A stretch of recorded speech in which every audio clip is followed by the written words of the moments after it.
Boa noite, obrigado a todo mundo que está aqui para essa nossa conversa hoje aqui, que eu acho que é um tema muito interessante, que a gente tem muito a aprender, eu acho, com quem está aqui na mesa, especialmente, não necessariamente comigo, mas especialmente com os nossos convidados. Essa é uma live que a gente está fazendo junto com a ABRA, que é a Associação Brasileira de Autores Roteiristas, e nós que somos da GEDAR. Eu sou o presidente da GEDAR, que é gestão, está aqui o nominho, está bonitinho aqui, essa arte, Gestão de Direitos de Autores Roteiristas. Eu sei que tem muita gente que ainda tem dúvida, talvez, sobre o que é a GEDAR, o que é a ABRA e o que é a WGA. Eu acho que a nossa ideia essa noite é poder falar um pouco disso tudo. Aproveito também a introdução da fala para convidar vocês a entrarem no site da GEDAR. A gente bota o link aqui também embaixo da nossa live para poder facilitar o acesso de vocês. Os roteiristas que têm obras, e esse é um grande assunto também desse nosso bate-papo, né? Os roteiristas que têm obras produzidas podem cadastrar suas obras no nosso site, e a missão da GEDAR é fazer com que a gente consiga recolher os direitos autorais dessas obras. Hoje em dia, infelizmente, não dentro do Brasil, porque a gente ainda não tem uma lei que permita esse recolhimento dentro do Brasil, mas a gente já tem acordos com diversas entidades de gestão coletiva fora do Brasil, com quem a gente tem acordo de reciprocidade e assim a gente pode recolher e distribuir esses direitos por aqui, que esse é o objetivo da GEDAR, né? Vou falar bem rapidamente. A nossa missão é justamente essa, aprovar uma lei, uma reformulação. A gente tem uma lei de direitos autorais, mas ela precisa de uma atualização diante de tantas mudanças, né, que têm ocorrido no nosso meio. E a gente entende, isso é uma luta mundial de todos os criadores, a gente entende que cada criador, cada autor, cada roteirista merece uma remuneração que seja em acordo com o sucesso e com a exploração da sua própria obra. Então, enquanto alguém fizer dinheiro explorando a obra que a gente criou, é justo que uma parte desse dinheiro venha para nós, venha para os autores, venha para os criadores dessa obra, que no caso de uma obra audiovisual são considerados os roteiristas, os diretores e os músicos também, como autores, e como direitos conexos, os artistas, os intérpretes. Então, são especialmente essas 4 categorias: atores, músicos, diretores e roteiristas, que reivindicam esse direito. A música no Brasil, historicamente, já recolhe, mas a nossa luta, desde a fundação da GEDAR, é que a gente consiga recolher também para os roteiristas, né, para os autores. E é a isso que a gente tem se dedicado, e mais tarde a gente pode fazer também um resumo de como tem sido essa batalha, essa luta política mesmo. Não preciso nem dizer como foi ao longo dos últimos 4 anos, e evidentemente que com a virada do governo, um governo que olha para o nosso setor, né, como um setor-chave, como um setor importante economicamente, culturalmente, a gente tem tido um diálogo muito importante através da Secretaria de Direitos Autorais do Ministério da Cultura. A gente tem feito avanços, a gente tem uma lei que está em discussão, que ainda não foi votada, e mais tarde, se alguém quiser, eu também posso fazer um breve resumo desse estágio. Mas a ideia é que a gente consiga aprovar essa lei e consiga cobrar no Brasil e pagar justamente a vocês, imagino, autores que estão aqui, e a todos os outros que também não estão.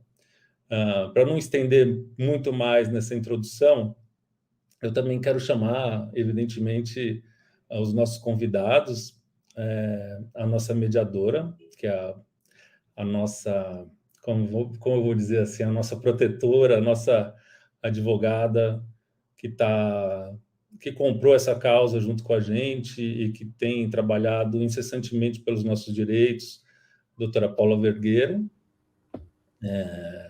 Bem-vinda, Paula. Boa noite. Obrigada, Thiago. Imagina.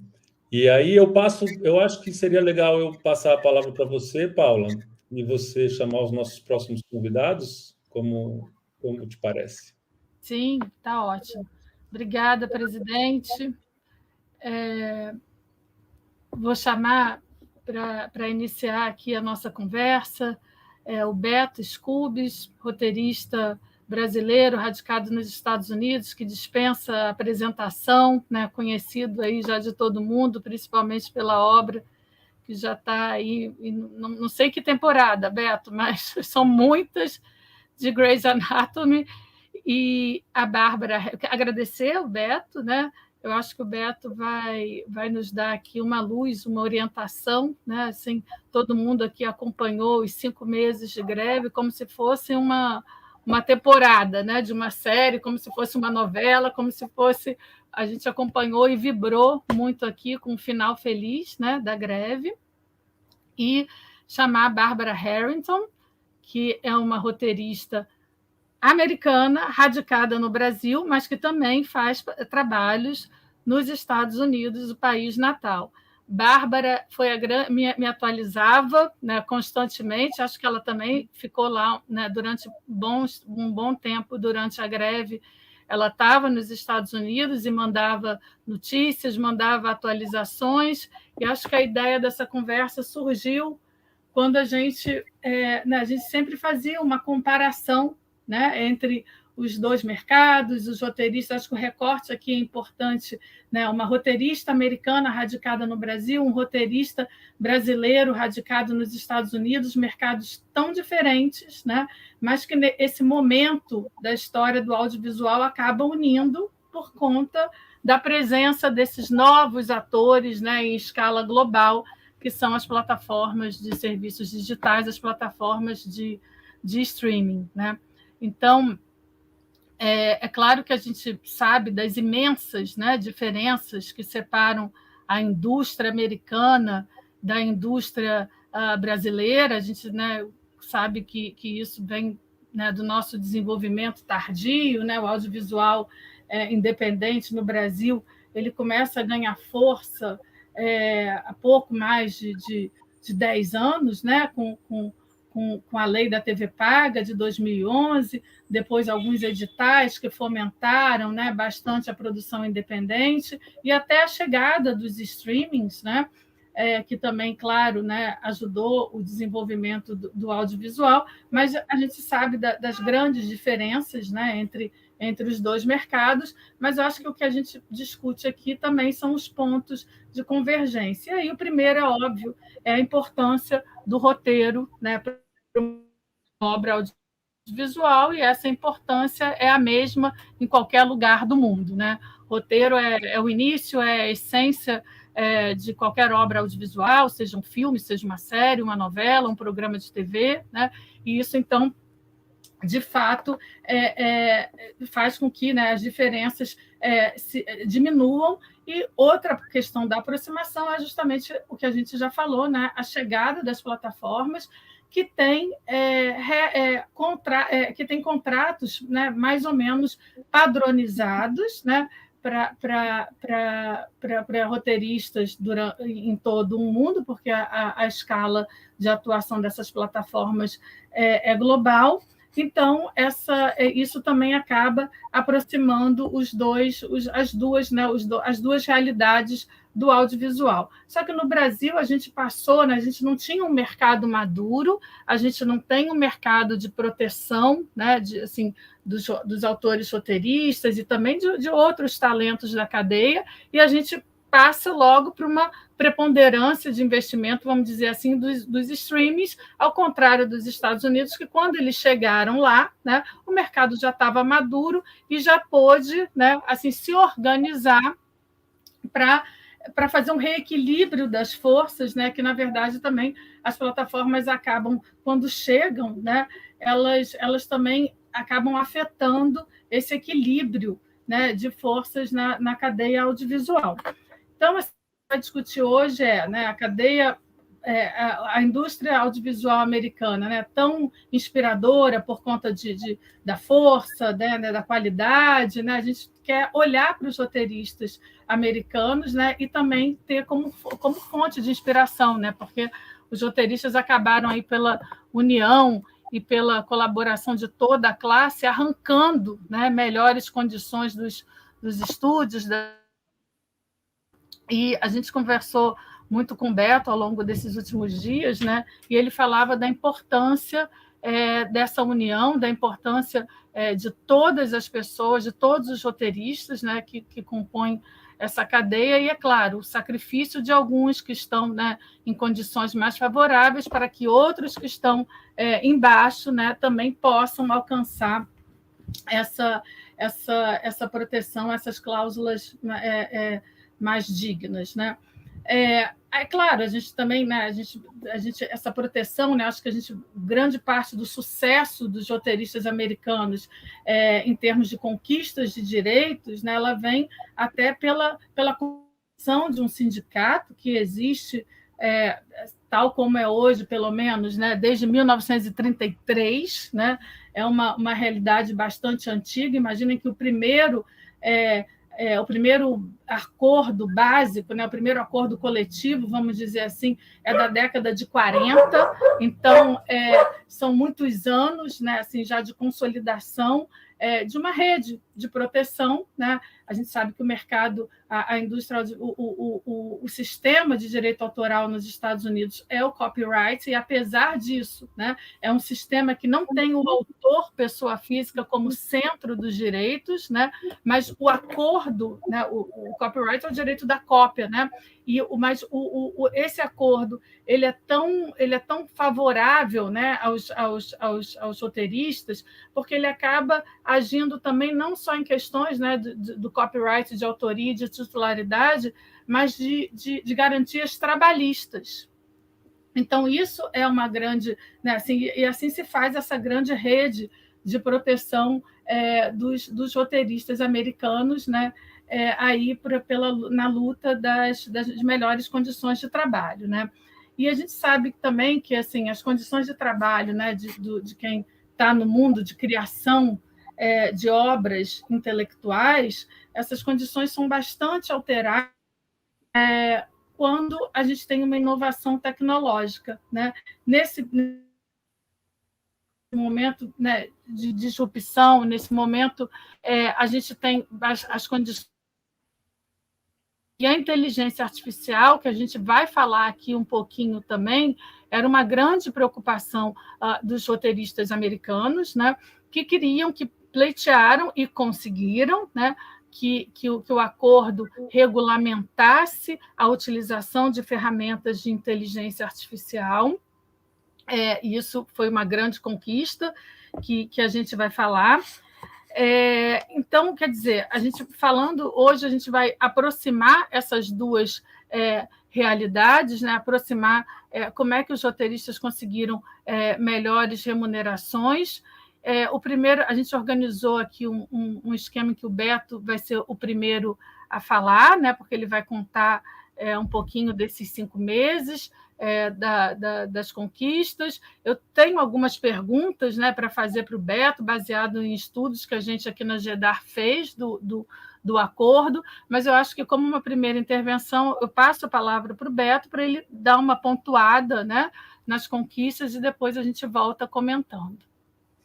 Legal, obrigado. Boa noite para todo mundo, obrigado pelo convite, é um prazer enorme estar aqui, uma honra ser convidado.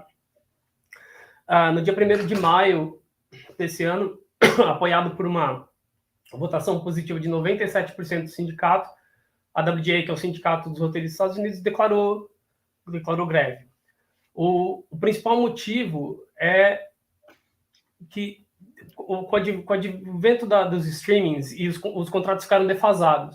As proteções que existiam, como a Paula estava bem elucidando, elas ficaram defasadas para o streaming. E o streaming se aproveitou disso, porque a gente está na época do capitalismo selvagem mesmo aqui em Hollywood. Então, a gente entrou em greve porque as proteções que a gente tinha, que é uma certa... Eu sei quanto tempo eu vou trabalhar, eu sei quanto eu vou ganhar, eu sei... No final, a conta fecha, e o roteirista de TV e de cinema é uma pessoa que está na classe média, tem direitos, tem proteções, ele... não é milionário é aquele 1%, como em qualquer lugar. Mas o cara pode ter uma vida digna, Pode ter plano de saúde, pode ter plano de pensão, coisas que deveriam ser básicas. E o streaming transformou isso no que a gente chama de gig economy aqui. O streaming quer que a gente seja igual o motorista de Uber, que ganha por corrida, entendeu? E ganha uma merreca por corrida. Então, apoiado nessa votação, a gente foi para o pau, a gente foi para a guerra. Como eu estava dizendo aqui antes da gente começar, eu trabalho numa série velha. O Grey's Anatomy está no ar faz 20 anos. A gente faz 20 episódios por temporada. A maioria dos roteiristas aqui ganha ou por semana ou por episódio. Então, quanto mais episódios, mais você ganha. Ou, quanto mais episódios, mais tempo você trabalha. É muito legal trabalhar no Grey's Anatomy. A gente trabalha quase 50 semanas por ano. O streaming, às vezes, faz 5, 6, 7 episódios. Então, comparo a minha condição de 20 episódios com o cara que faz 7 ou 8. A outra coisa que, conforme você... era padrão que conforme você cresce na indústria, você sobe de título, você aumenta o seu valor mínimo, seja por semana ou por episódio. E você nunca diminui isso. E isso continua sendo legal, sim, na rede aberta. O streaming está pagando, até para o showrunner, o cara que tem 20 anos de mercado, está pagando o piso do sindicato. Eu conversei com uma showrunner que falou, cara, eu era produtora mid-level de uma série grande e minha vida estava ótima. Hoje eu sou showrunner da Netflix e eu não consigo pagar as contas. Isso é um absurdo, porque a Netflix consegue pagar as contas. A Netflix o dinheiro está sobrando. Então, esse foi o motivo. E a WJ, a gente tem 12 mil membros. A adesão foi quase completa. Todo mundo entra na briga. O sindicato faz um bom trabalho de conscientizar todo mundo de que a briga é coletiva, a gente é uma comunidade, a gente está um fazendo pelo outro. E isso é um fator muito importante, porque, como eu disse, eu só perdi com a greve. Eu perdi dinheiro, eu perdi episódio, eu perdi isso e aquilo. Mas eu não estou fazendo greve por mim, estou fazendo greve pelo cara que não tem a condição de trabalho que eu tenho. Estou fazendo a greve pelo cara que está lá embaixo. E todo mundo que está aqui em cima sabe da responsabilidade que tem e sabe que lá atrás teve outras pessoas que fizeram greve para a gente ter o que a gente tem hoje. Então, você está pensando na pessoa que não tem hoje, você está pensando no cara que vai começar amanhã. Isso faz parte da mentalidade de dizer, a gente vai brigar com o patrão para todo mundo. O poder que a gente tem é o poder de não trabalhar em troca de negociar uma condição de trabalho melhor. O poder de fazer greve, o poder de não trabalhar. Mas tem que ser todo mundo. Porque se você para e aí tem meia dúzia que vai lá e se aproveita disso, então aí não funciona. E tem regras para coibir esse tipo de comportamento também. Eu tenho uma colinha aqui das coisas que me pediram para abordar. Eu vou indo nelas ou você vai controlando aí, Paulo? Acho que você pode ir indo, né, nelas, a não ser que Bárbara queira fazer uma introdução e depois a gente vai ponto a ponto, pode ser? Acho que fica mais, né? Bárbara, tem uns 5 minutos. Eu só queria dizer uma coisa, é engraçado porque eu acho que uma razão pela grande unidade este ano foi por causa de 2 greves que aconteceram, 2 renegociações de contrato que aconteceu nos Estados Unidos o ano passado, que era IATSE, né, que era pessoas que trabalham na maquiagem, sabe, todas as outras pessoas que trabalham no cinema, e os eletricistas. E a gente até é engraçado, né, Beta, porque Los Angeles, o entretenimento, apesar de ser o epicentro do capitalismo selvagem, é uma cidade, é uma indústria que é altamente sindicalizada, que é uma coisa raríssima nos Estados Unidos, né?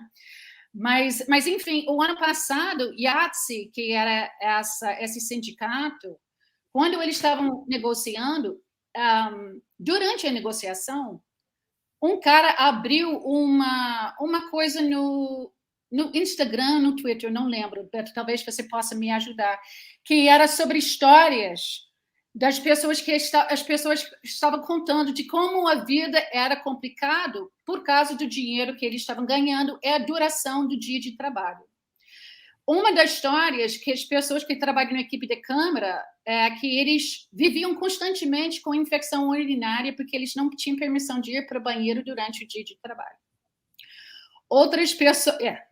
outras pessoas que, assim, um problema grande era acidente de carro, porque as pessoas trabalhavam tanto que quando eles voltaram para casa, tinha muito um acidente de carro que o cara dormiu ao volante. E eu acho que para toda a indústria, tanto para as pessoas que estavam passando por isso, e pelo resto da indústria, essa foi chocante. Chocante que, mesmo com o sindicato, você estava vendo a qualidade da sua vida deteriorar. E eu sei que com o Sindicato de Letristas, eles mandaram como se diz, a administração do sindicato embora, porque eles acharam que negociaram uma coisa péssima para eles, dada as condições. Então, eu acho que os roteiristas entraram nesse greve sabendo assim, a gente tem que jogar alto, porque não dá para acabar como os outros 2 sindicatos acabaram ano passado. Não sei se você acha isso, concorda com isso, Beto, mas eu acho que esse tinha um papel nessa greve, né? Que foi um fogo na unidade, sabe? Vendo o que tinha acontecido com esses outros 2 sindicatos. Sim, concordo com tudo que você falou. Inclusive, um dos meus melhores amigos, o melhor amigo dele, morreu num acidente de carro nessa condição. E outra coisa que assim, sempre tinha 2 pisos. O Beto, realmente, ele está no top do top do top do top, porque ele está trabalhando, assim, na TV aberto, sabe, essa coisa de temporada longa, de muitos anos de sucesso, assim, é tipo cereja na cereja, na cereja na cereja. Sim. Mas também que no início tinha um piso diferente para a TV aberto. E a HBO, que era o primeiro canal, eu acho que negociar um contrato diferente da TV aberta, negociaram um piso mais baixo, outros valores. Ainda tem isso. Exatamente, e ainda tem. Então, apesar do fato que houve sabe, que estava no baixo, estava em cima, e vice-versa, ainda a HBO tem um piso salarial mais baixo do que a TV aberta. Entendeu? E essa só foi piorando com Netflix, com a Amazon e tudo isso. Então, só queria dar essa ideia para as pessoas, porque também todo mundo veio falar comigo, mas o sindicato é maravilhoso, essa coisa é maravilhosa. Eu falei assim, não é maravilhoso, mas também tem problemas, assim, não é perfeito, não que todo mundo está ganhando muito dinheiro, assim, não é isso. A maior parte está lutando para uma vida de classe média ok, entendeu? Então, eu acho importante. E que eu acho que é a luta aqui no Brasil neste momento. Então, eu estou aqui. Por que eu estou aqui? Porque, assim, todo mundo estava falando essa pergunta, e eu estava falando com Paula, e eu falo assim, eu vou tentar pegar alguns dos vitórias maiores que o WGA ganhou e fazer uma comparação com o que está acontecendo no Brasil. O que eu acho também que eu queria falar, que assim, eu já trabalho aqui no mundo de entretenimento do Brasil 25 anos, assim, comecei como coach, trabalhei muito em produções internacionais, e os americanos que vêm para cá sempre queriam fazer tudo o que eles não conseguiram fazer nos Estados Unidos com os sindicatos. Então, vim para o Brasil para explorar. Ponto. Então, para mim, essa é uma continuação de uma coisa que sempre existia, sabe? Essa atitude imperialista e essa ideia que a gente vai lá onde não tem esse problema com o sindicato e a gente vai pagar o que a gente quer pagar, e também eles não sabem de nada, eles não são tão bons quanto a gente. Então, eu acho que ainda existe esse ponto de vista. E é isso, Beto. Você quer já que eu falei mal dos Estados Unidos... Aqui embaixo de tudo que você falou, e até para não perder o ponto...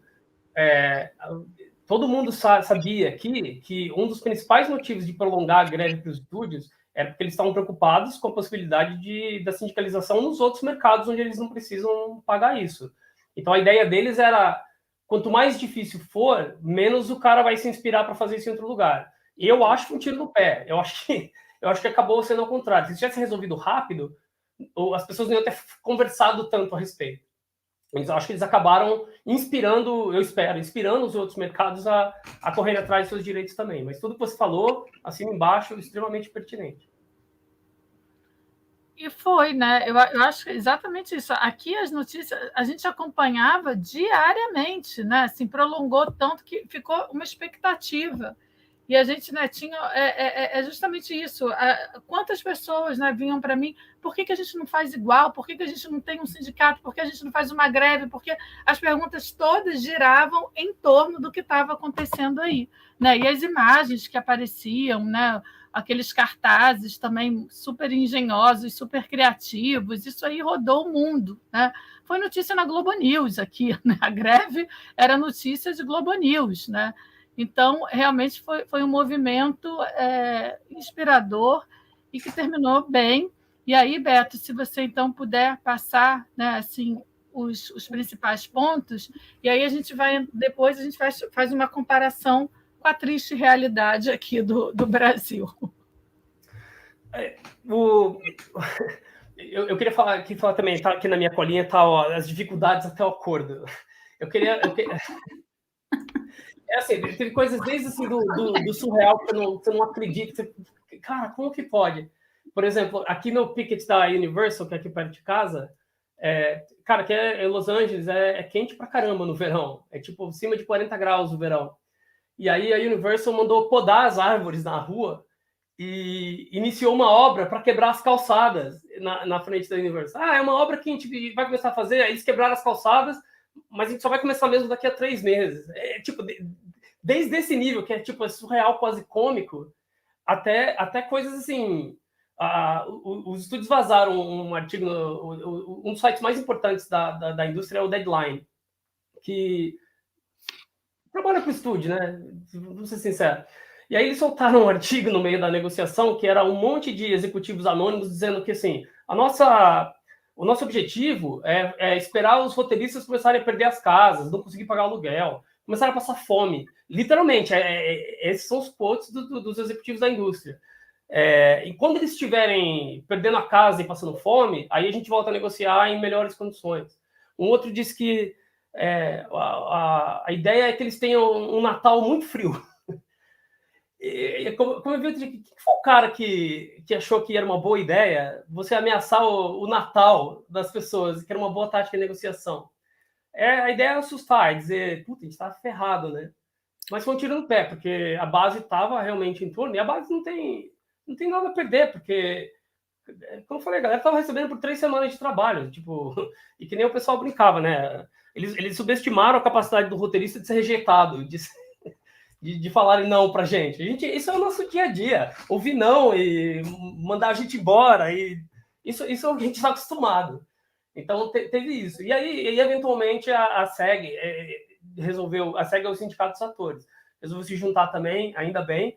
E teve um certo outro sindicato aí que abriu as pernas no começo da negociação e influenciou a negociação nossa e dos atores. Não vou falar de quais diretores é o sindicato que abriu as pernas e ferrou com todo mundo, mas é o mau exemplo em contraponto aos exemplos que eu acho que a gente deu e que a SEG está dando agora.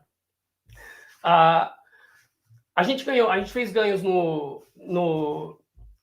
e as principais frentes são: existe agora um mínimo de pessoas que têm que ser contratadas no streaming, dependendo do número de episódios que vão ser produzidos.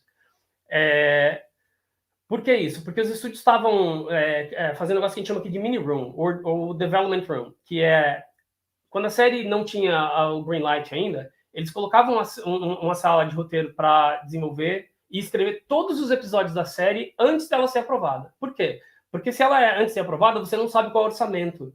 E muita coisa do nosso contrato é baseada no orçamento da série. Quando não tem orçamento, não tem como pautar, entendeu? Então eles iam lá e contratavam 3, 4, 5 pessoas para escrever todos os episódios da série antes dela ser aprovada, e em 3 semanas, 4 semanas, 5 semanas. Agora não tem mais isso. Dependendo do número de episódios, tem um número mínimo de roteiristas que deve ser contratado e tem um número de semanas que você deve garantir o trabalho. Se você não garantir esse mínimo de semanas, o valor mínimo que o roteirista recebe é muito mais alto. Ou seja, uma forma de incentivar a contratação da sala por períodos mais longos, ao invés de pagar um premium, se você quiser usar esse modelo antigo. O outro ganho é que uma coisa que está prejudicando muito a indústria é, na TV aberta, é muito comum a figura do roteirista produtor, que é ter um roteirista no set e ele também é pago durante a produção. Afinal de contas, o roteiro não deixa de ser usado no momento que você acaba de escrever no final draft. Ele é usado até a pós-produção. Então você tem o roteirista produtor também, que é pago durante toda a produção da série, vai para o set e contribui na produção. No streaming não tem mais isso. Por que isso é péssimo? Não é péssimo só para o roteirista que deixa de ganhar. É péssimo para a indústria, porque eu conheço co-produtores executivos. Os produtores executivos são o nível mais alto da cadeia de roteiro. A gente chama de produtor, mas é o roteirista produtor executivo, que é o nível mais alto que existe aqui. Nunca foram para o set, nunca produziram um episódio, porque só trabalharam no streaming. Como é que esse cara vai ser showrunner amanhã? Como é que esse cara vai aprender a fazer uma série de TV do começo ao fim amanhã? Então, isso é um ponto que não é só pela remuneração, porque a gente precisa, a profissão precisa ser sustentável. Para eles também, para os estúdios também, porque amanhã depois não vai ter gente que sabe fazer o que a gente faz, simplesmente porque não tem um incentivo prático e financeiro. Então, teve esses ganhos na contratação mínima de pessoas para a sala de roteiro, da remuneração mínima e da quantidade de semanas que você tem que ser contratado. Foi criado um título novo de Writer-Producer, que é o roteirista-produtor, que ganha um pouco mais do que os 3 níveis anteriores que existem no contrato, e prevê isso. O roteirista, ele não é só roteirista, a gente faz mais coisas muito mais coisas além de só escrever os roteiros. E aí tem a coisa da inteligência artificial, né? Quando a gente estava votando o contrato, e a WGA já tinha colocado na mesa que, olha, a gente precisa falar sobre isso, e os estúdios disseram, não, a gente não vai nem abrir conversa sobre isso. Então não vai ter greve. Não, então a gente se propõe a fazer um seminário anual para conversar a respeito. Quase que eu fiz um gesto aqui com a mão. Não dá, não pode, não rola. Vai ter greve. Mas quando começou a greve, o nosso foco era tudo que eu acabei de dizer. Porque a tecnologia da inteligência artificial está evoluindo ainda. Ela começou aqui em dezembro. Foi em dezembro que eles lançaram o ChatGPT, eu acho. E isso evoluiu, sim, muito, exponencialmente nos meses seguintes. Quando começou a greve, eu acho que isso nem era um assunto tão importante para a WGA quanto parece hoje. Mas é que daí isso continua evoluindo de uma forma que, peraí, esses caras estão prontos já para jogar isso contra a gente. E a gente não tinha percebido isso. E aí começou a aparecer casos, por exemplo, de atores de background, de figuração, que já estão sendo escaneados, sem saber por quê, para ter a imagem reutilizada. Teve uma atriz que é protagonista de uma série da Amazon, que disse que também escanearam ela, e ela achou, é para o efeito especial da série, ou sei lá, e não é. Os caras estavam escaneando para poder reutilizar, sem nem avisar o porquê isso está acontecendo. E essa é uma lição que a WGA aprendeu na greve de 2007. A greve de 2007 foi porque a gente precisava regular o uso digital das coisas. Não tinha nada, não tinha nenhuma regulamentação sobre utilização dos produtos online, porque não tinha ainda muita coisa. Estava aparecendo no YouTube, estava aparecendo essas tecnologias, estava começando a ter DVD e extras no DVD. E a briga começou porque tinha uma cláusula lá que eles podiam usar na internet pedaços do programa para promoção e comercial. Você pensa o quê? Eu quero por um trainer online. Não, eles começaram a botar o episódio inteiro e monetizar o YouTube deles, entendeu? Mas é online, então não tem regra. E a briga era, não, esse negócio aí tá lá no futuro, isso não existe ainda. Lá daqui a 20 anos a gente conversa. Teve a greve, foram 100 dias de greve. 3 dias depois do fim da greve, eles lançaram o Hulu. Já estava pronto para ser lançado, sem nenhum tipo de proteção. Então a gente aprendeu isso agora na inteligência artificial. A briga foi o seguinte: O que a gente ganhou foi o seguinte: o roteiro não pode ser assinado por uma inteligência artificial. O roteiro não é passivo de copyright. Ele não pode ser registrado por uma inteligência artificial. Nunca a nossa briga foi: não pode ter inteligência artificial, não pode desenvolver a tecnologia. Nunca teve isso na mesa. Todo mundo sabe que a tecnologia não vai parar de se desenvolver, ela pode ser útil, ela pode ser benéfica para todo mundo, para o estúdio, para o roteirista, para todo mundo. Nunca teve isso. A questão é regulamentar como essa tecnologia pode ser usada. Então, a inteligência artificial não pode ser roteirista, ela não é roteirista. O estúdio não pode criar nada na inteligência artificial e passar para o roteirista sem primeiro dizer que e segundo, mesmo que passe, a gente criou aqui, sei lá, um personagem novo, um IP novo, sei lá passou para o roteirista, o crédito é dele, como se ele tivesse criado. Então, não existe, computador não é artista, computador não é pessoa e não tem direitos trabalhistas. E o estúdio não tem o direito de usar a criação da inteligência artificial como se fosse criado por uma pessoa. É isso. A partir daí, eles têm a prerrogativa de treinar suas inteligências artificiais usando roteiros de uma forma que ainda está belicosa, vamos dizer assim. Mas não existe não pode usar, não existe não pode fazer. Existe, é assim que funciona. Não pode substituir a gente por uma máquina. E uma coisa importante é que, codificado na nossa linguagem, está qualquer tipo de inteligência artificial. A DGA, por exemplo, que é o Sindicato dos Diretores, assinou um contrato parecido dizendo que não se pode usar Generative AI, que é o que o ChatGPT faz, que é a inteligência artificial baseada em texto.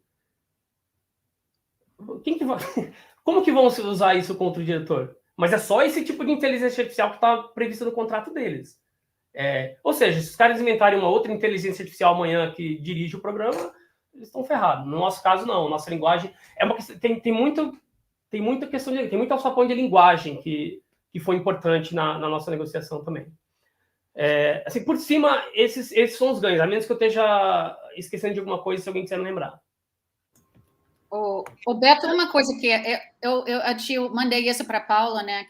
Porque o que eu entendi também que assim você não podia deixar o inteligência artificial criar qualquer coisa, porque se o roteirista fizesse um roteiro a partir disso, seria uma adaptação e o roteirista ganha menos para uma adaptação do que para uma coisa original, né? Mas tinha outra coisa que eu mandei para a Paula, eu não lembro que era a origem disso, que assim, uma das razões que eles permitiram que o roteirista assinasse o roteiro e não o inteligência artificial, porque baseado na lei de copyright, você não pode ser dono, você não pode ter copyright de um robô, de uma inteligência artificial.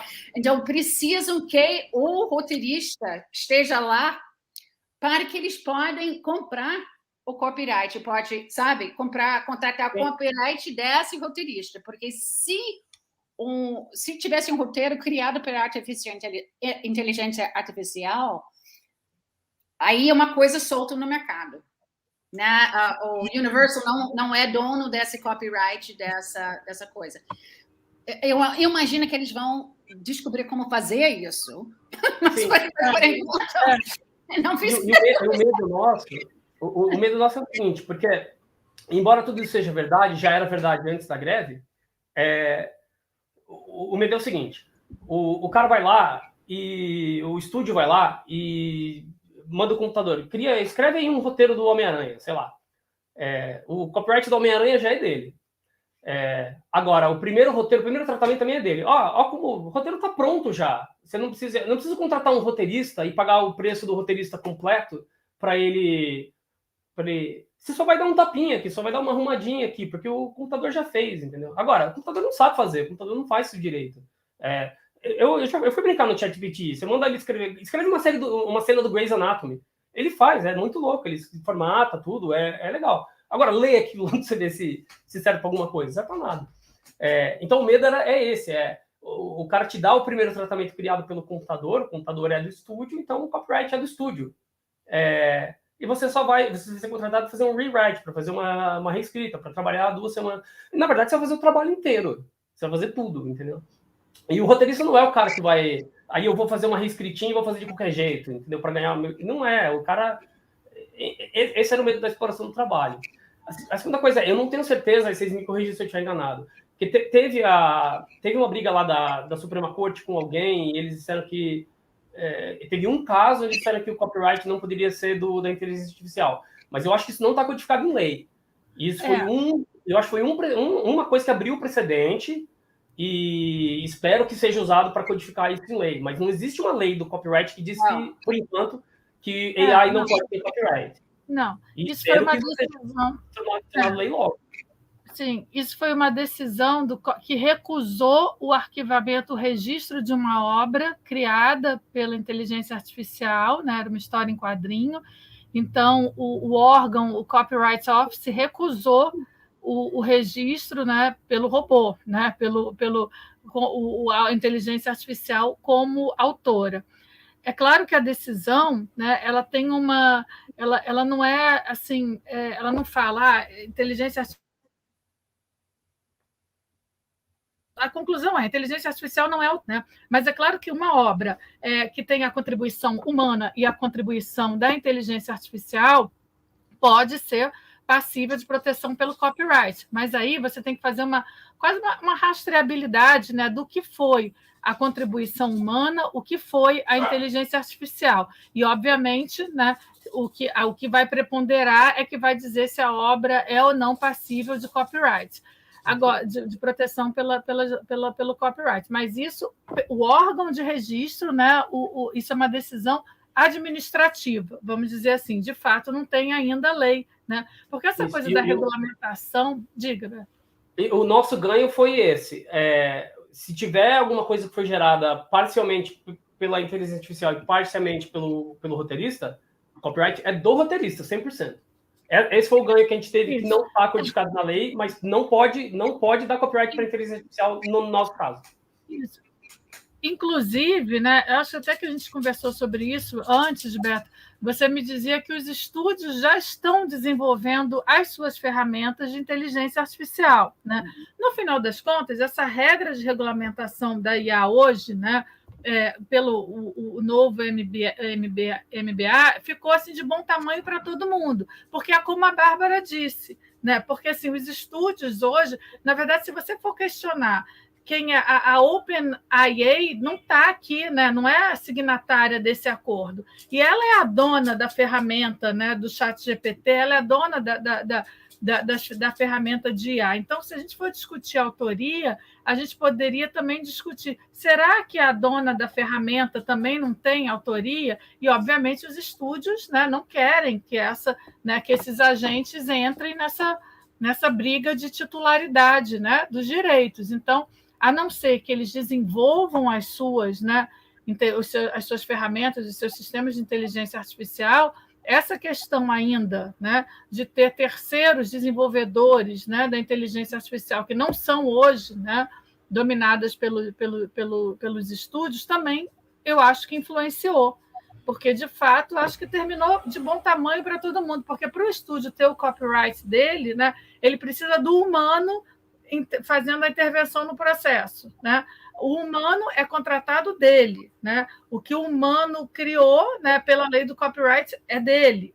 Então, isso tudo, né, também acabou influenciando. Agora, de toda forma, é um ganho enorme, porque alguma regulamentação, nesse momento, a gente precisa, né? E aí eu acho que vem essa ideia também da gente discutir isso aqui no Brasil, né? Acho que tem os dois lados, isso, como é que a gente lida com isso hoje. Acho que aqui no Brasil também, se a gente tentasse fazer um registro na Biblioteca Nacional, né, de um roteiro escrito por uma inteligência artificial, eu creio que, pela lei brasileira, e isso é uma garantia, o escritório da Biblioteca Nacional teria que recusar, né, porque o autor, criador, é a pessoa física. Então, obviamente, um humano, então não poderia ser. Acredito que a decisão seria mais ou menos, né, nessa linha do Copyright Office também. E a questão do treinamento, né, do uso, da utilização dos desenvolvedores de inteligência artificial que treinam, né, os seus sistemas com obras pré-existentes, né? Isso já também está dando margem para muitas ações judiciais, né? Assim, a gente vê romancistas, né, novelistas entrando com ações, sobretudo aí nos Estados Unidos, né, por conta dessa utilização não autorizada, né, para treinamento de inteligência artificial. Mas, sem dúvida nenhuma, com toda a dificuldade que é regulamentar uma tecnologia tão nova, como você falou, Beto, a gente, né, final do ano passado não existia, né? Era, né, ninguém falava disso. Foi todo um processo, tudo junto, diante de tantos desafios, porque é impossível, né? Acho que nenhuma lei, se a gente fizer uma lei, né, a gente vai congelar a coisa, a regulamentação, no momento que é para hoje, daqui a 2 meses já não é isso, né? Então, eu acredito que essa solução contratual, né, incluindo isso no acordo, né, no MBA, foi amplamente favorável. Bárbara, você vai fazer as considerações? Lembrando que a OpenAI também treinou o sistema dela com a informação de todo mundo, e não pagou ninguém. Não só tudo. E eu acho que transparência aí não temos, né? O que ela utilizou, né? Assim, não temos essa transparência também para dizer qual foi a base, né? Em princípio é tudo, né? Tudo que existe, né, pode ser utilizado para treinar. Deixa eu só fazer uma pergunta que eu fiquei curioso voltar um pontinho atrás do Beto. Posso fazer só uma pergunta em relação a um ponto que ele levantou ali rapidinho? Porque você tocou que um dos pontos que vocês conseguiram foi essa história de que tinham muitos roteiristas que não tinham sido treinados como showrunners, não tinham ido ao set, porque já começaram a carreira na era do streaming e o streaming tinha evitado isso. Aí a minha curiosidade é a seguinte: dentro disso, isso se impôs porque o streaming não queria pagar essas semanas da pessoa que escreveu o texto para estar no set, ou existiu também algum tipo de disputa de poder interno pelo controle criativo da série, por exemplo, dos diretores quererem assumir esse papel de se tornarem showrunner? Por que eu pergunto isso? Porque, infelizmente, aqui no Brasil, não é uma regra absoluta que quem escreve, quem cria, seja o showrunner da própria série. Muitas vezes acontece isso por uma imposição até do mercado, em que o roteirista acaba entregando, o autor acaba entregando o seu texto e não acompanha mais. Evidentemente, a gente pode discutir se isso é só uma questão financeira. Já terminou o trabalho, né? Então, mas é evidente que não, porque ninguém conhece tão bem a própria obra quanto aquele que escreveu.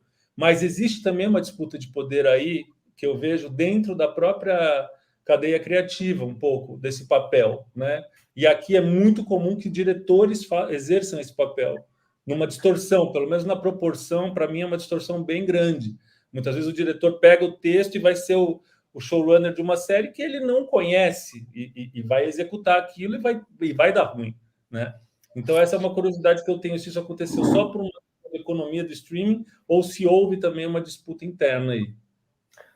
Concordo com tudo que você falou, especialmente que eu sei que é assim no Brasil e o motivo pelo qual não é assim nos Estados Unidos é porque os caras encontraram o jeito de fazer o melhor produto possível. E eu já disse isso em outros eventos que eu fiz, o mercado brasileiro devia aprender que é melhor para todo mundo, é melhor para o diretor, é melhor para o produtor, é melhor para quem está comprando, é melhor para o estúdio, é melhor para o roteirista, deixar o roteirista cuidar do roteiro no set. Ele não é cuidar do trabalho do diretor, não é cuidar do trabalho do produtor, é cuidar da parte do roteiro no set. É só isso que a gente faz. A pergunta que você fez é ótima. Inclusive, me lembra de um outro ganho que é pequenininho e passa batido, que a gente teve na negociação, que foi codificar no MBA o que é o showrunner. Showrunner não é um título que existe. E agora ele existe. Ele existe, está codificado no MBA, que showrunner é um roteirista e é o cara que é responsável por contratar as pessoas e tal, é o showrunner e ele é roteirista. Esse foi um ganho pequeno que quase passa batido, mas é importante. Importante por quê? A pergunta que você fez, eu vou desmembrá-la em duas coisas, porque são duas coisas diferentes. O roteirista do set não é necessariamente showrunner. Na verdade, o problema é esse. O problema é que o showrunner tem muito mais o que fazer do que ir para o set acompanhar todos os episódios. O roteirista de set, writer-producer, é o cara que está no set representando o showrunner, enquanto o showrunner está cuidando do resto da série, da pós-produção, do casting, de todas as outras coisas, além de escrever a série. É muita coisa mesmo. Então, o que não estava acontecendo mais era que o streaming, justamente para economizar o dinheiro, eles mandavam todo mundo embora, exceto o showrunner. E aí o showrunner tem que ir para o set acompanhar todos os episódios, e tem que fazer os rewrites, e tem que acompanhar a pós-produção, e tem que... Cara, não dá, é impossível, não dá para fazer isso. Então são duas coisas separadas. Você não está mandando roteiristas para o set que podem ganhar a experiência e o conhecimento para eventualmente se tornarem showrunners. E o showrunner está sobrecarregado. Ele quer ter writer producers no set e não tem. A segunda coisa que você perguntou, que é da questão do controle por poder, historicamente não tinha muito isso aqui, porque existem regras para como writer producer, regras dos sindicatos de como o writer producer se porta no set. Eu não estou lá para conversar com o ator, eu não estou lá para dar direção, eu não estou lá para opinar em nada que não seja texto, que não seja roteiro. Então, o que acontece? E outra coisa, diretor de TV aqui nos Estados Unidos, quase sempre o cara é um freelancer contratado. A gente faz 20 episódios, a gente tem 12 roteiristas. 3 ou 4 são fixos. O resto vem de um episódio. O cara entra, chega, dirige um episódio e vai embora. Eles nem assistem o episódio que eles fizeram, além na pós-produção. A gente está lá desde o primeiro episódio até o último. Então, o que acontece muito primeira coisa, o ator está engasgando com uma palavra, está engasgando com uma fala, ele precisa... Posso mexer aqui, posso mudar ali? O que o diretor sabe se aquilo vai influenciar no episódio 18 ou no episódio... não teve o episódio 9, se ele está dirigindo o episódio 11? Entendeu? Então, a gente está lá para isso. O elenco sabe que a gente é que está lá sempre. O diretor vem e vai, a gente está lá sempre. Então, essa é a primeira coisa, é pela unificação e para o tom da série continuar no trilho de acordo com o showrunner. Então, essa é a primeira coisa. Outra coisa eu não posso ir falar com o ator e passar por cima do diretor. Tem todo um protocolo de set. Se eu precisar dar um ajuda... precisa falar pro cara que aqui a gente combinou que não é para ser engraçado, é para ser dramático. E esse cara aqui tem costume de fazer engraçado. Eu não vou falar isso pro ator, eu vou falar com o diretor. Lembra disso, dá o toque. A gente faz reunião de tom antes na pré-produção, tem reunião de tom entre o showrunner, o diretor, todos os cabeças de departamento, o editor, o roteirista do episódio, para todo mundo bater o roteiro, 100% dizer, aqui é assim, de acordo com o showrunner, é assim, sabe? E aí quando você tá lá, lembra, tá? Tava lá na reunião de tom, tava lá não sei o que lá, foi isso que a gente conversou antes e tal. Agora, se o cara chega para mim e fala, eu posso mudar aqui, tá dando um quebra-língua aqui nessa palavra, posso mudar aqui? Pode, não faz diferença. Ou posso falar amarelo em vez de azul? Não, porque no episódio que vem é amarelo. O ator não sabe isso, o diretor não sabe isso. Então, essa é a função do writer producer. Essa é uma coisa. A segunda coisa é o seguinte, a Marvel, nas séries da Marvel, criou essa divisão que você está citando, Thiago. Não existe showrunner nas séries da Marvel. Existe head writer e existe diretor. E o diretor tem muito mais controle do que o roteirista. Até porque a maioria deles dirige, acho que quase tudo. Ou, sei lá, tem uma parada assim. E isso criou um mal-estar, criou um problema ali, mas principalmente criou um problema de tom e de roteiro. O que acontece em série da Marvel de começa e demite todo mundo e começa tudo de novo? Aconteceu um monte disso. Não é que os diretores estão brigando pelo controle. Não é isso. É o estúdio querendo achar o jeito mais barato de fazer tudo. A verdade é essa. Inclusive, a Marvel, semana passada, não lembro qual foi o executivo da Marvel, que disse, a gente tentou isso aí e deu tudo errado. Deu errado. Então agora a gente vai voltar para o modelo que é testado, que é o cara escreve um piloto, a gente analisa o piloto, a gente contrata o showrunner. Ou seja, eles tentaram criar essa divisão para baratear tudo e deu tudo errado. Não funcionou. Então, peguei as coisas todas que você perguntou? Não, foi ótimo, perfeito. Aqui tem a figura do diretor-geral, que é legal também, mas não vamos avançar nisso, que eu acho que não é o tema. A gente tem aqui também o diretor-geral, que cuida da equipe de direção. Perfeito. E tudo funciona bem. Bárbara, acho que a gente pode pegar essa diferença, Bárbara, que é justamente né, roteirista aqui, roteirista no set, aqui para o streaming, aqui no Brasil, é uma coisa, assim, É o raro do raro do raro do raríssimo. Né? Eu acho que até a gente tem que fazer uma coisa atrás primeiro.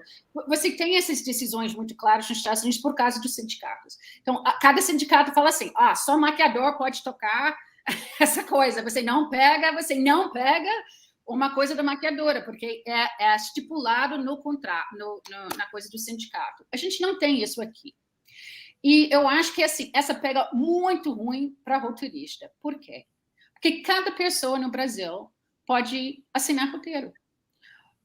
O diretor que vai para a sala de roteiro para algumas semanas, porque ele ou ela quer ver um showrunner, fica lá, não escreve uma palavra, mas vai assinar roteiro.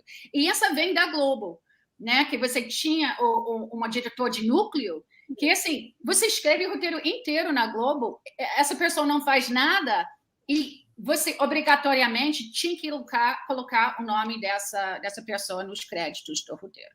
E essa continuou quando a gente foi para essa coisa do streaming. Então, você tem diretor que quer assinar e assina. Você tem produtor que acha que, porque ele ou ela assim, teve essa ideia para a série, que assim, não escreveu nada, mas vai assinar roteiro. E você tem um ator com poder, que talvez é a premissa dele, que assim, tem ideia, mas assim, e ele vai mudar as falas para que encaixe na embocadura dele, ele vai assinar roteiro. E aí você não tem nenhum controle. Você tem esse controle muito rígido nos Estados Unidos de a quantidade que você tem que ter escrita para poder assinar roteiro. E WGA controla isso, né? E se você disputar, você tem que entregar provas de coisas escritas e eles vão decidir se você tiver o direito de assinar roteiro. No Brasil, é uma coisa completamente aleatória. E, assim, de todos os roteiristas que eu falei quando eu escrevi isso, essa foi, eu acho que quase o top das reclamações. De, puxa, assim, até eu estou assinando, assim, eu estou fazendo uma coisa, estou assinando o roteiro sozinho, sabe? Que é uma coisa que tem outro valor para mim, tanto no currículo, quanto, em princípio, no pagamento, e no final o diretor vem colocar o nome dele e o dela no roteiro também, que não escreveu nada. Então, eu acho essa coisa, no Brasil, é primordial que a gente conserta isso. Porque essa puxa, o Tiago sabe disso, essa puxa, assim, quem vai receber os direitos autorais? A gente quer que a pessoa que realmente escreveu receba direitos autorais, e não o produtor, e não o diretor, a não ser que eles realmente estavam escrevendo, assim, estão escritores mesmos. Então, no Brasil, tem pessoas que querem ver showrunner e nunca escreveram uma coisa na vida. Por quê? Porque showrunner é visto agora como uma coisa que tem mais poder. Então, todo mundo quer ser showrunner. Não porque ele é escritor, mas porque é uma coisa que as pessoas entendem tem muito poder. Então, eu acho que é um problema enorme no Brasil. Essa coisa de... E, assim, muitas vezes o que está acontecendo é você termina, você entrega todos os episódios, você entrega a Bíblia, e acabou. E, assim, acabou, ou seja, você não vai ser contratado, embora no contrato, todos os contratos, e Paula me ajuda com isso, vai dizer que você tem que estar, você tem que ficar meio, assim, pronta. Caso eles querem que vá, você vai ficar de prontidão.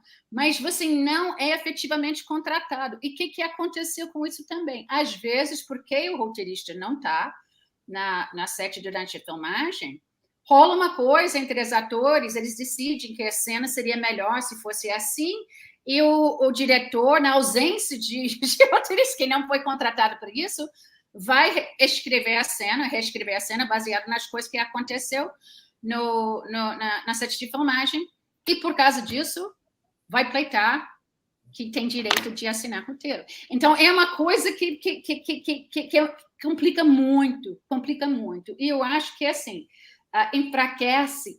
O roteirista no Brasil já tem uma posição muito enfraquecida, essa enfraquece ainda mais. Mas então, eu acho que a gente tem melhorado nisso.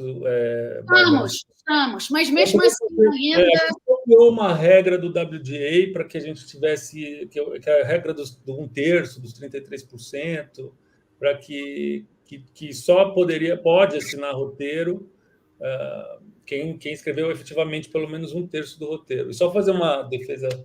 Mas a gente não tem essa percentagem aqui, não existe. Não, pode ser que não esteja em todos os contratos, mas a gente teve esse consenso na classe, a gente tenta argumentar isso já de uma forma bastante sólida, já faz algum tempo. Claro que, eu não estou dizendo que isso acontece, claro que muita gente assina sem ter que assinar, porque aí entram as relações sempre individuais do roteirista ali na negociação, se sente enfraquecido, quer continuar trabalhando com a produtora, e aí acontece esse tipo de coisa, mas eu acho que a gente tem evoluído alguns entendimentos. Mas só para te corroborar um pouco, assim, é evidente que eu sou roteirista da Globo, vou acabar defendendo aqui que dentro da Globo eu confesso para você que eu me senti mais respeitado em relação à autoria do que fora.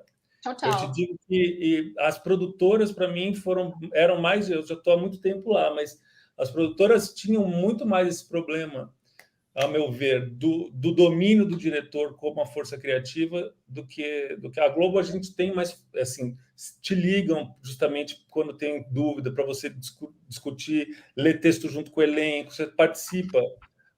Eu vi, por exemplo, nos Outros, que foi uma série que eu escrevi, que o Lucas, que era o showrunner da série, ele e a Luísa foram muito juntos, mas também não quero entrar muito no caso específico, porque eu acho que, de fato, é um problema mais estrutural mesmo, de uma certa falta de entendimento, que esse papo aqui, esse detalhe que não é detalhe, que só um roteirista pode ser o showrunner, para mim, não é um detalhe, é toda a diferença na história, é toda a diferença na história.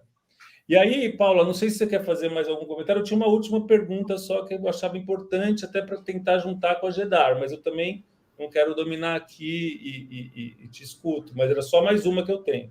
É uma pergunta? Não, acho que pode entrar sim, a gente está com 1 hora, já fomos avisados aqui, mas acho que a gente pode concluir com essa pergunta e aí depois ver se, né, quem está assistindo ao vivo tem outras perguntas. Mas, Thiago, pode fazer. Eu queria só saber uma coisa, porque aí eu acho que é onde se junta muito a Gedar com o WGA e com a greve e tal, que é saber dos residuals, que eu acho que esse é um tema que a gente discute muito, todos esses outros que a gente falou, a gente consegue entender claramente os pontos de encontro com a nossa realidade de mercado. Mas quando a gente vai para residuals, e aí que o equivalente nos países de direito autoral, que não é copyright, né, nesse sentido, a gente tem essa equivalência, mas no Brasil a gente não pratica. Então eu queria ouvir você, se você puder, Beto, falar um pouco de residuals, como ficou os residuals, se puder fazer uma explicação bem simples, sintética, porque realmente a gente já avançou bastante no tempo, mas de como isso funciona e se houve alguma mudança a partir da greve, e aí depois eu acho que seria legal a gente trazer um pouco para o contexto brasileiro como que a gente pensa isso. Claro. O residual é uma taxa de reuso da obra. Como é que funciona? Quando a gente escreve um episódio, sabe, do Grace, a emissora pode exibir a primeira vez na sua programação e pode fazer uma reprise. Qualquer outro reuso da obra paga o residual, que é o quê?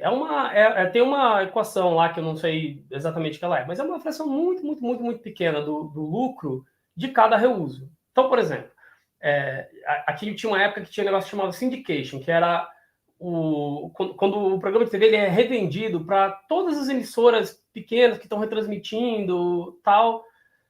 Então, cada uma delas paga um valor pequenininho em cima do reuso. Mas aí você soma todos, dá um dinheiro legal. Aí tem a venda da série para outros canais, dá um valor legal. Aí tem a venda da série para o exterior. O Grey's Anatomy passa no mundo inteiro. Todo mundo compra o Grey's Anatomy. Então, todo lugar que compra o Grey's Anatomy, eu recebo um pouquinho de cada lugar. Aí você junta tudo isso, é um valor legal para complementar a renda do roteirista. Esse valor, o valor do seu trabalho está precificado nisso.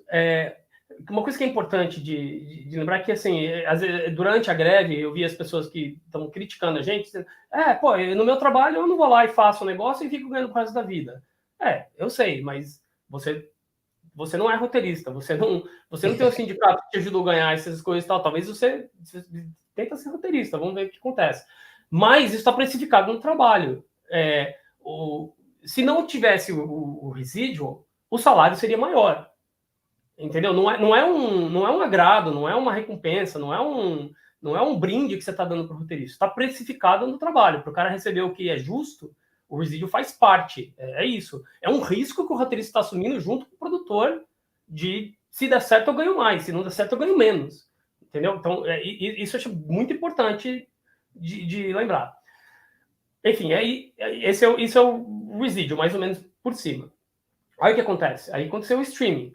E como o streaming não tinha regra, não tinha como a gente conversou antes, precisa refazer. Quando começou o streaming, assim como foi com a TV a cabo, assim como foi com a Bárbara tá falando da HBO e outros modos de TV, você tem o preço da TV aberta, o preço da TV a cabo básico, que a gente chama aqui, que é a TV a cabo que tem comercial, e a TV a cabo premium, que é a HBO, a Showtime, que cobram assinatura. Cada uma delas tem uma precificação diferente, porque eles ganham menos. E a nossa negociação, tudo bem, você ganha menos, paga um pouco menos, não tem problema. Só que aí você abre essa precedência e o cara vem com tudo. Se puder tomar R$5 de você, ele toma. Aí veio o streaming. O streaming no começo não tinha tantas pessoas quanto tem hoje. Então, o streaming paga um resíduo que é muito pequeno comparado com a TV. Mas ele é tão pequeno que ele quase não faz diferença. O Suits está na Netflix agora e é a série mais assistida da Netflix ou algo assim. E aí eu vi lá uma roteirista do Suits dizendo, eu recebi meu resíduo da série mais assistida da Netflix no mundo, $248. Num episódio normal, aqui na TV aberta, isso vai fazer, sei lá, 22 mil de resíduos para ela. Entendeu? E muito mais gente assiste o Suits no Netflix, que está no catálogo para o mundo inteiro, do que na TV aberta aqui. Então, o streaming paga muito menos para poder utilizar o produto muito mais. Então, teve uma realocação desse valor para a gente. O resíduo do streaming agora é mais alto. E também esse foi um ganho que eu esqueci de comentar, que é muito importante, que é, pela primeira vez, o estúdio vai mostrar dados de viewership, de visibilidade para a WGA. É confidencial, é um grupo pequeno de pessoas na WGA que vai poder ter acesso a esses dados, não vai tornar público, mas é uma forma da gente olhar e dizer, tem tantas pessoas assistindo, quantas vezes, quanto. Eu vi outro dia, alguém no Instagram me mandou, o Grey's Anatomy é a série que mais ficou tempo no top 10 da Netflix, na história da Netflix. Eu não recebo um centavo a mais por isso. Mas eles estão ganhando assinatura todo mês por causa disso. Eles ganham esse dinheiro todo mês, para sempre, enquanto eles tiverem o Grey's Anatomy lá. Então, esse é o reajuste. A gente vai ganhar mais, o valor base desses resíduos para o streaming, que não é baseado no viewership ainda, é maior, e a gente vai ganhar um acesso a esses dados para poder continuar conversando sobre qual é a forma mais justa de precificar o resíduo para streaming. Mas, Beto, também esse residual que é assim, baseado no sério filme de sucesso, né? E aí tem uma janela muito específica, eu acho que 90 dias. As primeiras 90 dias depois da estreia dessa obra, né? Que, assim, baseado no número de pessoas que vão ver, 20%, né? 20% da base de assinantes. 20% de audiência doméstica, se não me engano. Isso, né? E é baseado no reuso. Quanto mais vende, mais eu ganho. Mas se não vende, se eu trabalho numa série que não é o Grey's Anatomy, que é um sucesso mundial, eu vou ganhar muito menos. E esse é o acordo. O streaming não tem o resíduo baseado em performance. É exatamente esse o problema. O streaming paga um valor padrão, baseado numa conta que foi feita há 10 anos atrás. Entendeu? E nunca foi atualizado isso. Então, é exatamente esse o problema. Tem 200 milhões de pessoas, sei lá, assistindo o Grey's Anatomy, 50 bilhões de horas, eles põem no marketing deles lá, não sei o que lá, e pagam uma fraçãozinha do que a TV paga para passar para 3, 4 milhões de pessoas. Isso. Acho que foi a introdução de um bônus, né? Um bônus baseado nas visualizações, né? Assim, nas horas de... E aí essa coisa, essa importância, né? Não só, né, ser esse cálculo baseado no número de assinantes, né, mas ter esse bônus baseado na viewership, né? Acho que esse foi o grande ganho. Aqui, né, a gente não tem, aqui no Brasil, a gente não tem, né, o que seria o comparável ao residual, né, em outros países, a gente chamaria de direito de remuneração. Eu acho que é esse o link que o Tiago queria fazer, né, com a GEDAR, que é justamente a luta da GEDAR hoje pelo estabelecimento, né, através de uma lei, do direito de remuneração, que é exatamente, acho que o Beto falou muito bem, assim, seria um valor, né, pela reutilização da obra. Né? E o que faz, né, acho que também trocando em miúdos, é o que faz o roteirista, né, e os outros autores, né, da obra audiovisual acompanharem o sucesso econômico, acompanharem a exploração econômica da obra. Né? Se ganha-se lá na ponta final, né, quem está na ponta inicial da cadeia é uma forma de equilíbrio, né, porque a remuneração do roteirista é como o Beto também falou, né, principalmente nas salas antes do green light, né, ela não tem um parâmetro de orçamento real. Né? Então, a remuneração do roteirista ela pode ficar muito, muito ínfima. Né? Se aquela série, se aquele filme alcança um sucesso comercial, o roteirista ganhou no início e só. Então, essa questão dos residuals, né, e do direito de remuneração, conforme a exibição da obra, né, e aí vale para todas as telas, para todas as formas, né, de distribuição, é a luta da GEDAR. Era isso, né, Tiago? Se você quiser complementar exatamente. Não, é exatamente isso, que esse direito, essa remuneração a gente não tem no Brasil, né? A não ser nos casos raríssimos do que acontecia antes no mercado independente, que você, às vezes, alguns roteiristas ficavam com um percentual do chamado RLP, né? E aí você tinha algum tipo de remuneração atrelada ao sucesso da obra, porque você tinha um percentual ali do lucro líquido do produtor, né? Mas o que a gente quer com a GEDAR é que, independentemente dos contratos, no sentido, assim, né, mesmo que você... Claro que o contrato tem que prever a cessão de direitos e o que está implícito, né? O que está combinado nessa cessão de direitos, porque é evidente que o produtor tem que ter liberdade para negociar a obra. Mas o que a gente quer é que, justamente isso, uma coisa simples, né? Que a obra, enquanto ela gerar dinheiro, os criadores da obra tenham direitos, tenham uma remuneração justa, equivalente à exploração comercial, ao sucesso da obra. E é evidente que a gente trabalha com o mínimo, que é o mínimo, ou o justo, para você receber na frente, para realizar o trabalho, mas isso não é todo o trabalho. E aí o que os streamings impuseram como prática de mercado é que você vai... É porque assim, na televisão fica mais fácil, né? Porque quem emite, quem dá o play, vamos dizer assim, é a emissora, né? Ela dá o play, então a cada play que ela der, ela vai pagar. No streaming fica o catálogo, então quem dá o play é o usuário, é o assinante, né? E aí essa conta virou, enfim, essa confusão. Curiosamente, assim, do que eu conheço, porque eu tenho circulado muito em congressos de direito autoral, em outros países, as sociedades de gestão coletiva já têm acesso aos números dos streamings, inclusive da Netflix. Os Estados Unidos não... eu acho que eu não estou falando bobagem, mas eu não acho que é o primeiro país a ter acesso a números. Porque na França e na Espanha, as sociedades de gestão são muito fortes. A SACD, que é a sociedade francesa, a Netflix não entraria lá sem negociar com eles. E qual é a forma de pagar? Se você não tem acesso aos números para saber qual que é a relação financeira que aqueles autores têm com aquela assinatura, você não consegue fazer uma recompensa justa. Então, eles abriam os números. E na Espanha também. E acho que na Argentina também. Mas eu posso até confirmar mas o que a gente quer no Brasil é isso. O problema é que a lei hoje, a lei que é de 98, não está do nosso lado para que a gente consiga já executar uma cobrança em cima da exploração da nossa obra. Então, a gente fica muito dependente do contrato.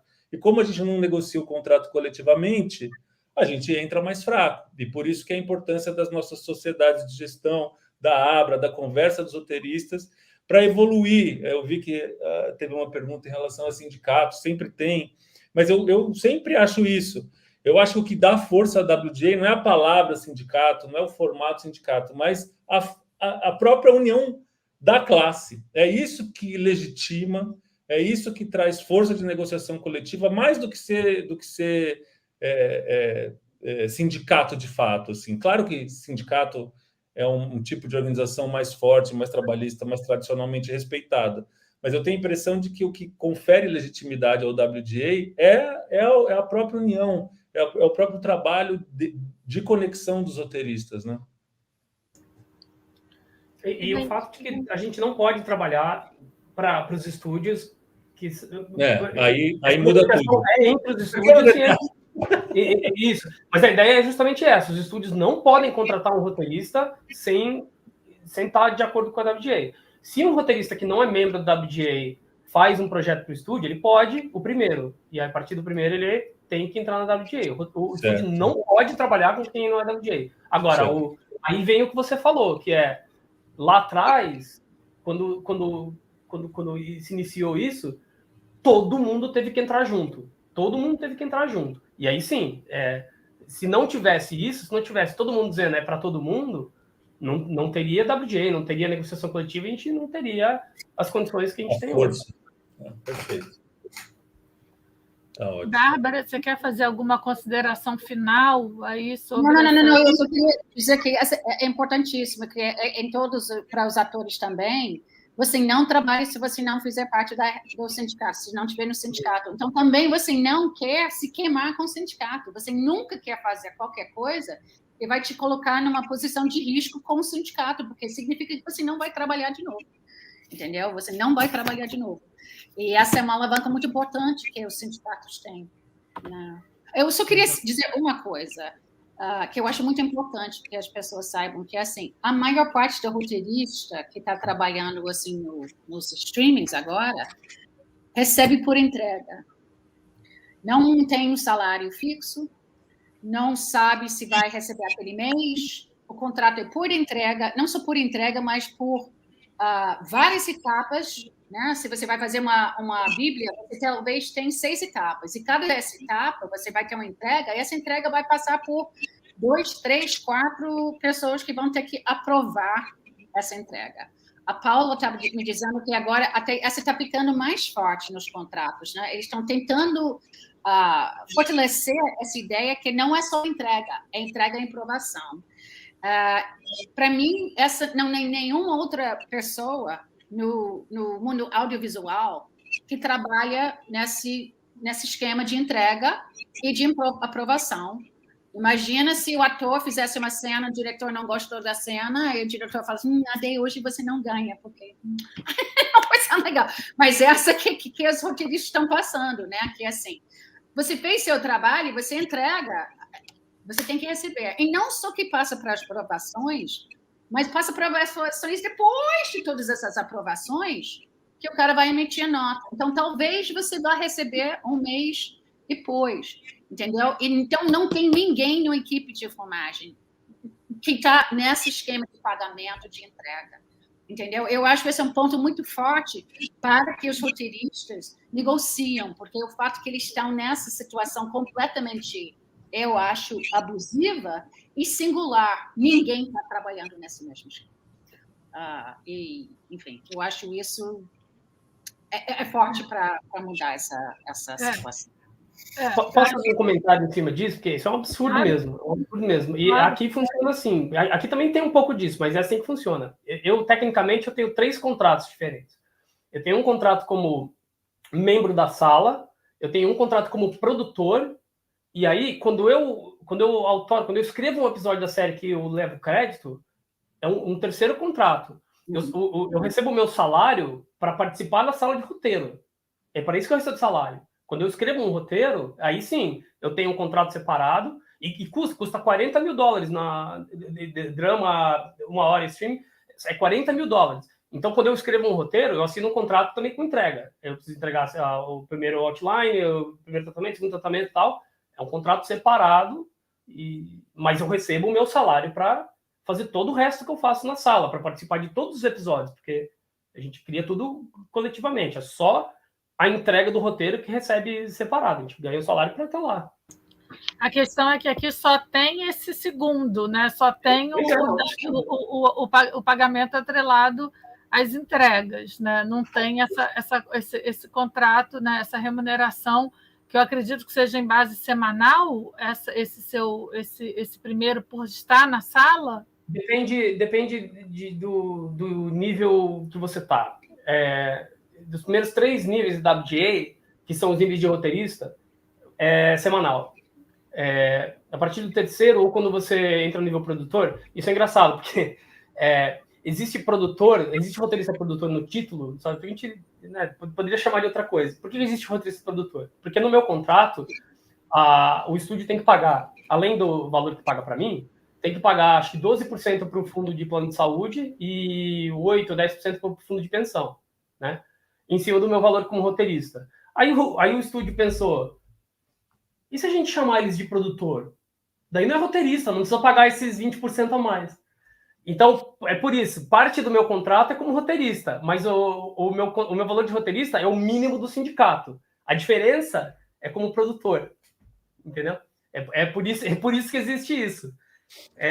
Então, a partir daí você passa a ganhar por episódio, entendeu? Mas aí, na contabilidade do estúdio, tem a parte que eu ganho como roteirista, que eu declaro para a WGA, pago meus...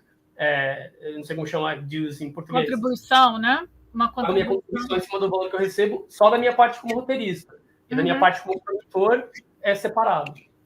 Eu ia te fazer essa pergunta, né? Assim, antes, o que era um roteirista produtor, achando que realmente era alguma coisa muito bacana, né?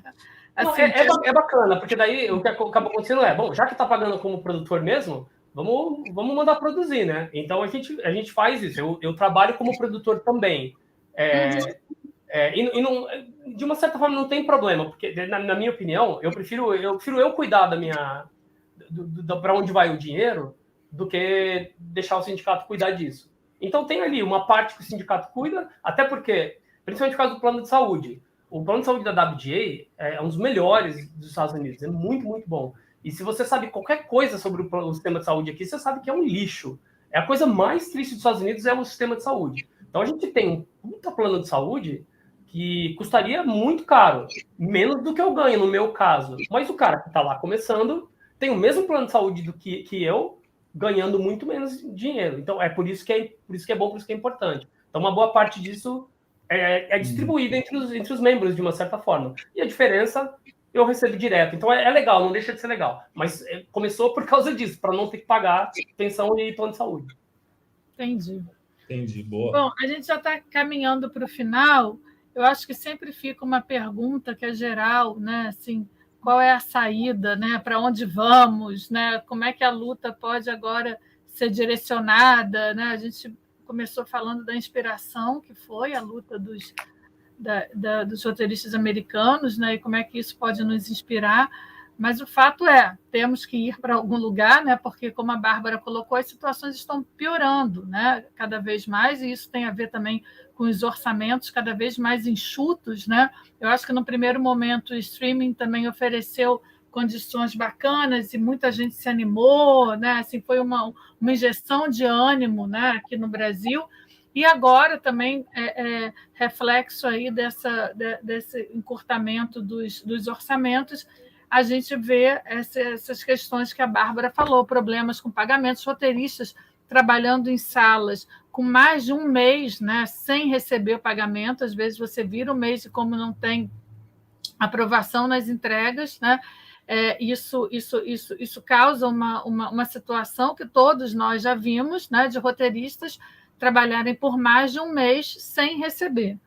Então, tudo isso, né, leva a essas perguntas. Para onde vamos? E aí, acho que Bárbara e Beto podem fazer assim, uma consideração final sobre isso, né? Assim, próximo passo, como é que a gente pode tentar se organizar aqui no Brasil? A gente está no momento da humanidade que a gente está chamando aqui nos Estados Unidos de late stage capitalism. A gente está na segunda metade, onde está tudo ferrado mesmo. A gente está indo para o cyberpunk daqui a pouco. Estamos quase lá.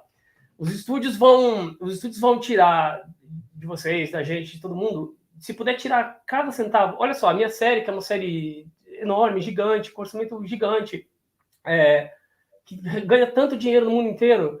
No nosso break de Natal, a gente tem 2 semanas que a gente não trabalha de Natal. Eles demitem os assistentes nessas 2 semanas.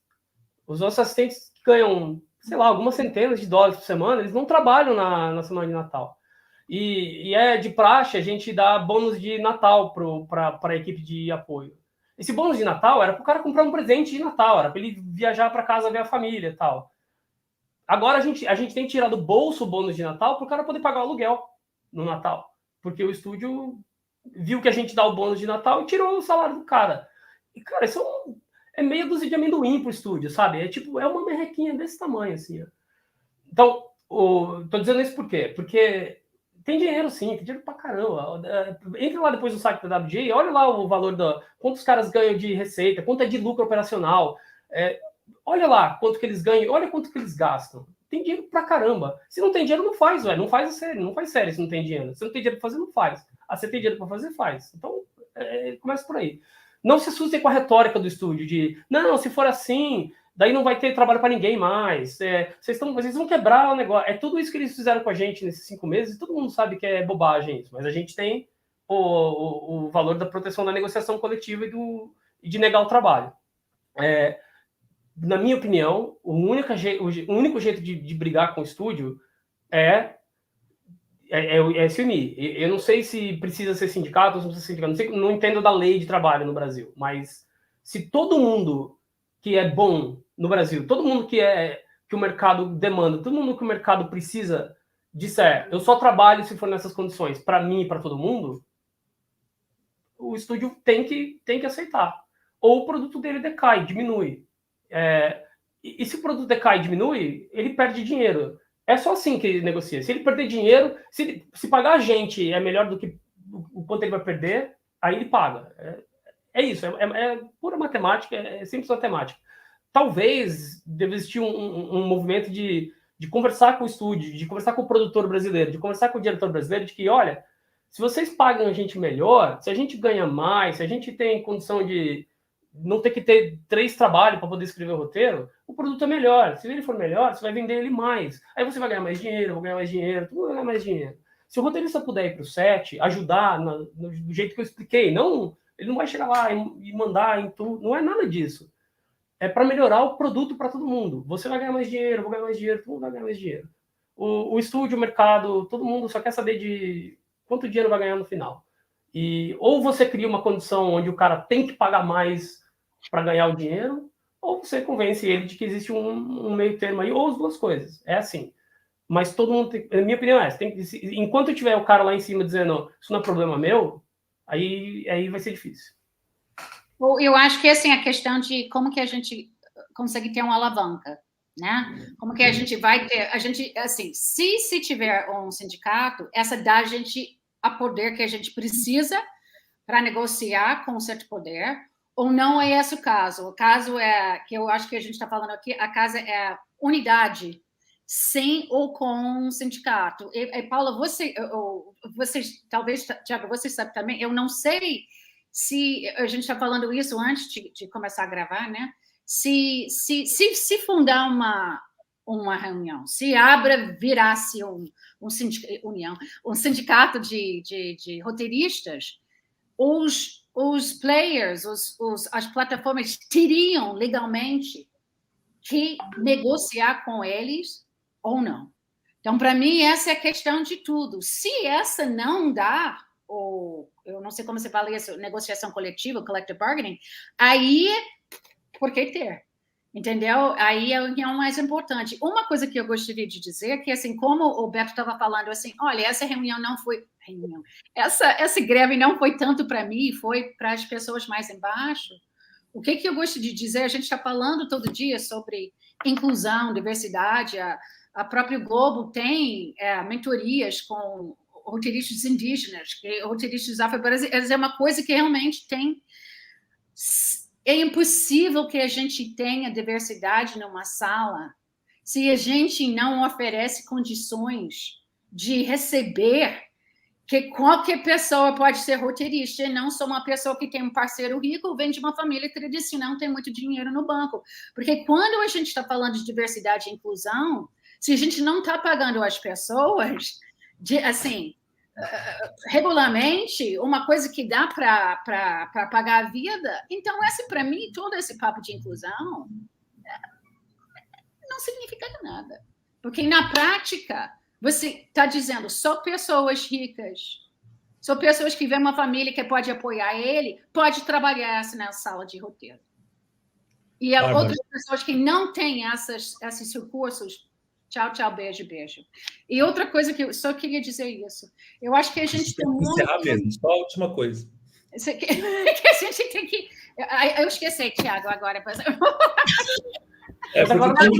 estão pedindo muito aqui, entendeu? Só lembrando que, olha só, esse papo, né, vai continuar na mesa da GEDAR, que o Frapa, né, gentilmente abriu para a GEDAR vai estar na programação do Frapa, e aí eu acho que a gente pode continuar lá. Thiago, você quer fazer um encerramento? Eu quero só sim, desculpa te interromper, Bárbara, eu não queria, mas é que o Matheus realmente implorou para que a gente encerrasse. Então eu quero só agradecer mais uma vez, Bárbara. Todo mundo, claro. Super obrigada. Beto, maravilhoso, muito obrigado pela sua disponibilidade, não só por hoje, mas na última conversa também a gente aprendeu muito e a gente espera contar com você aí como, né, assim, a gente já fez o convite para o Frapa, né, em nome do Léo Garcia, da Memes e da Camila Agostini. Eu acho que, né, você vai estar lá de alguma forma por vídeo, né, e seria bacana se a gente continuar esse papo lá. A Bárbara vai estar, Thiago vai estar, então fica o convite para a gente continuar em novembro no Frapa. E obrigada, Paula, que é líder de todos nós. Não, Paula é tudo, Paula é tudo. Quem fala? Valeu. Grande Paula. Obrigada, presidente. Obrigada, Matheus. Obrigada, Fabrício. Thiago, obrigada, Beto. Tchau, tchau. Obrigado a vocês.